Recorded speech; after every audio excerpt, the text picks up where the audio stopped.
नमस्ते, क्रिकेट नॉमिक्स में आपका स्वागत है। मैं हूं रोहित। आप मुझे देख भी रहे हैं और सुन भी रहे हैं। कल जिस तरह से संजू सैमसन ने पारी खेली वो लाजवाब थी और बहुत ज्यादा उम्मीदें उनसे ये थी कि संजू सैमसन एक दिवसीय क्रिकेट में मौका मिल रहा है, लेकिन चल क्यों नहीं रहे हैं। इंपॉर्टेंट बात यह भी है कि मौके उनको ऐसे मिले हैं जब जब कि वो बहुत ज्यादा उनको निखार लाने में प्रॉब्लम हुई है अपने आप को, लेकिन इस बार उन्होंने मौके को भुनाया और पिछली पारियों को भूलते हुए एक शानदार शतक लगाया। अब इस मेडन शतक ने कहीं ना कहीं उनका एक आत्मविश्वास तो वापस लाया ही है। दूसरी सबसे बड़ी बात यह रही कि केएल राहुल के लिए बहुत बड़ा टूर्नामेंट ये साबित हुआ है। केएल राहुल पिछली बार जब साउथ अफ्रीका की टीम के साथ खेल रहे थे और जब खेलने के लिए गए थे साउथ अफ्रीका तो 3-0 से सीरीज हार गए थे। उन्हें अपने आप पे खुद पर यह भरोसा इस बार नजर भी आ रहा था, जबकि टीम न्यू कमर थी कि वो सीरीज जीतेंगे। कहीं ना कहीं ये कॉन्फिडेंट होकर दिख रहे थे और खिलाड़ियों में आत्मविश्वास नजर आ रहा था। दूसरी सबसे इंपॉर्टेंट बात यह है कि इस बार जब आप देखेंगे तो अलग अलग फॉर्मेट में अलग अलग कप्तानों ने साउथ अफ्रीका को उनके घर पर हराया है। बात करते हैं टी20 सीरीज की तो धुरंधर बात करें अगर सूर्य कुमार यादव ने 2-1 से टी20 की सीरीज जीती, एकदम नौजवान प्लेयर्स के साथ, एकदम नए नवेले खिलाड़ियों के साथ। वहीं वनडे में भी 9 नवेले खिलाड़ियों के साथ जिनको डोमेस्टिक प्लेयर में शानदार प्रदर्शन किया है, आईपीएल में शानदार प्रदर्शन किया है, उनके बूते साउथ अफ्रीका की मजबूत टीम को हराया है। बात करते हैं अगर कल के मैच की तो कल सबसे इंपॉर्टेंट बात यह रही कि कल संजू सैमसन जो है उनकी सेंचुरी काम आ गई, भारत 300 के करीब पहुंचा। साउथ अफ्रीका की बॉलर्स की बॉलिंग की बात करें तो साउथ अफ्रीका की बॉलिंग उस पिच पर अच्छा नहीं कर पाई जो कि भारतीय महाद्वीप की तरह थी और बैटिंग पिच थी। मैं अक्सर ये बात कह रहा हूं कि जब भी कोई साउथ अफ्रीका या फिर ऑस्ट्रेलिया इंग्लैंड की टीमें जब आती हैं भारत में खेलने के लिए तो उन्हें प्रॉब्लम होती है जब, लेकिन उनके बैटर्स चलते हैं, बॉलर्स नहीं चलते। यहां पर कुछ उल्टा हुआ। यहां पर साउथ अफ्रीका की तरफ से ऐसा हुआ कि बॉलिंग कुछ शुरू में थोड़ा अच्छी दिख रही थी, लेकिन बाद में वो बॉलिंग भी फेल हुई और बैटिंग में सिर्फ एक बैट्समैन जो पिछले मैच में भी अच्छा चले, इस मैच में भी अच्छा चले, जॉर्ज, अगर देखा जाए तो उनकी बैटिंग लाजवाब रही, उनको छोड़कर कोई अच्छा परफॉर्मेंस नहीं कर पाया। मार्करम जिस टाइम आउट हुए उस टाइम से लग रहा था कि आउट होने से पहले ऐसा लग रहा था कि शायद मैच साउथ अफ्रीका जीत जाए। डेविड मिलर थे तब तक ऐसा लग रहा था, लेकिन उसके बाद जिस तरह से वो आउट हुए और जिस तरह से इंपॉर्टेंट बात अर्शदीप ने कल बॉलिंग की।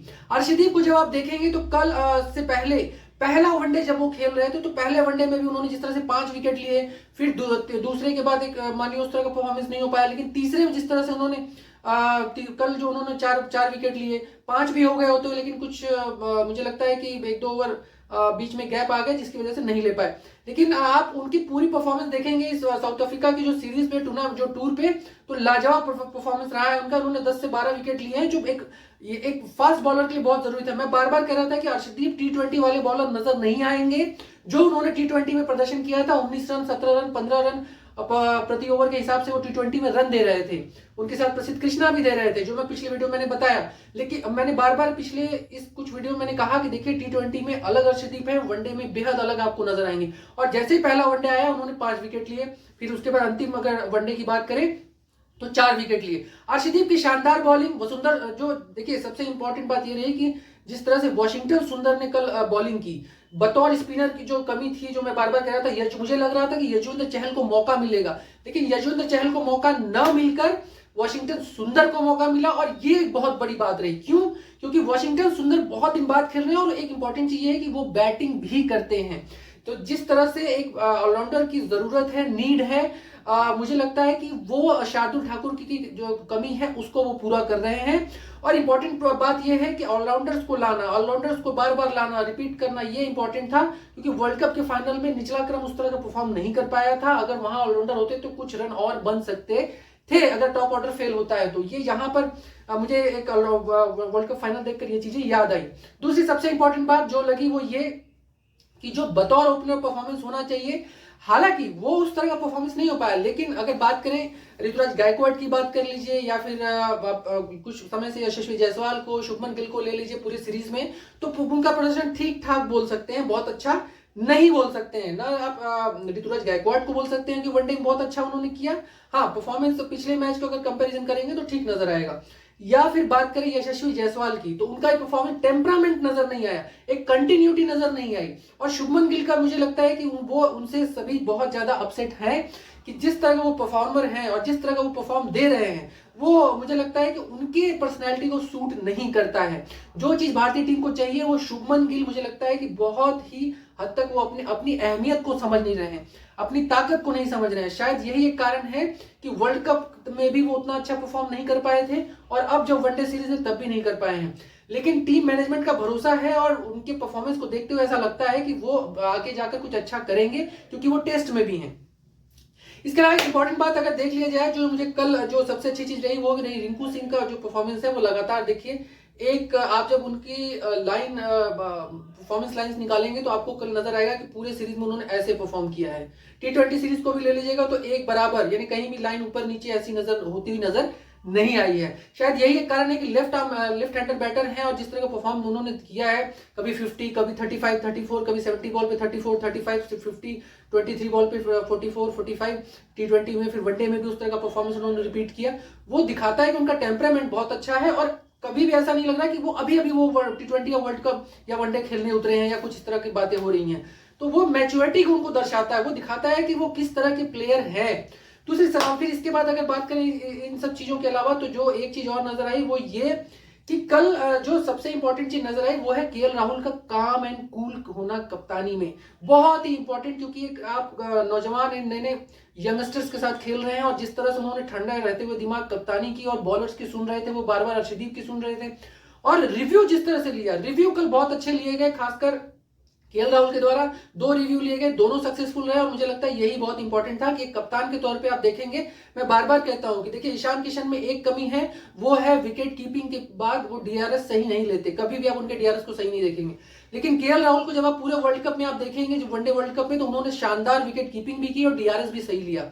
शायद इसलिए भारतीय टीम का परसेंटेज भी उस नाते विकेट कीपिंग का और विकेट का और उसके बाद जीत का परसेंटेज बढ़ा, यहां पे वो उनकी कप्तानी में नजर आया। और कहीं ना कहीं एक चीज नजर आई वो ये कि धोनी जैसे चपलता जो होती है वो उनके अंदर दिख रही है और मुझे लगता है कि वो आने वाले टाइम में और ज्यादा निखार लाएंगे।